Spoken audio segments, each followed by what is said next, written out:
টলিউডের তরুণ অভিনেত্রী ইধিকা পাল প্রিয়তমা দিয়ে ঢালিউডে অভিষেকের পর দুই বাংলায় সমানভাবে আলোচনায়।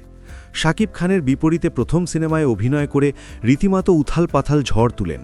সম্প্রতি গুঞ্জন ছড়িয়েছে সিয়ামা আহমেদের সঙ্গে রাক্ষস সিনেমায় জুটি বাঁধবেন ইধিকা পাল।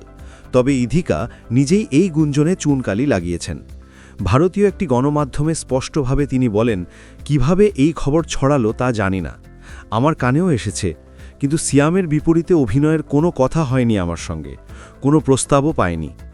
এদিকে রাক্ষস সংশ্লিষ্ট একটি সূত্র বলছে, নির্মাতারা চোখ রেখেছেন কলকাতার উদীয়মান অভিনেত্রী সুস্মিতা চ্যাটার্জির দিকে।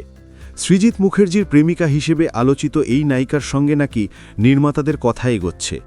ব্যাটে বলে মিললে সিয়ামের বিপরীতে তাকেই দেখা যেতে পারে।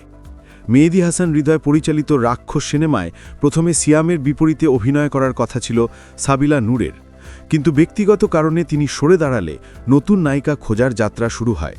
সেই পথেই ইধিকার নাম ঘুরে বেড়ালেও শেষ পর্যন্ত বিষয়টি শুধুই গুঞ্জন বলেই জানিয়ে দিলেন নায়িকা। চলচ্চিত্র সংশ্লিষ্টদের বক্তব্য, সব ঠিক থাকলে ডিসেম্বর থেকেই শুরু হবে রাক্ষস সিনেমার শুটিং।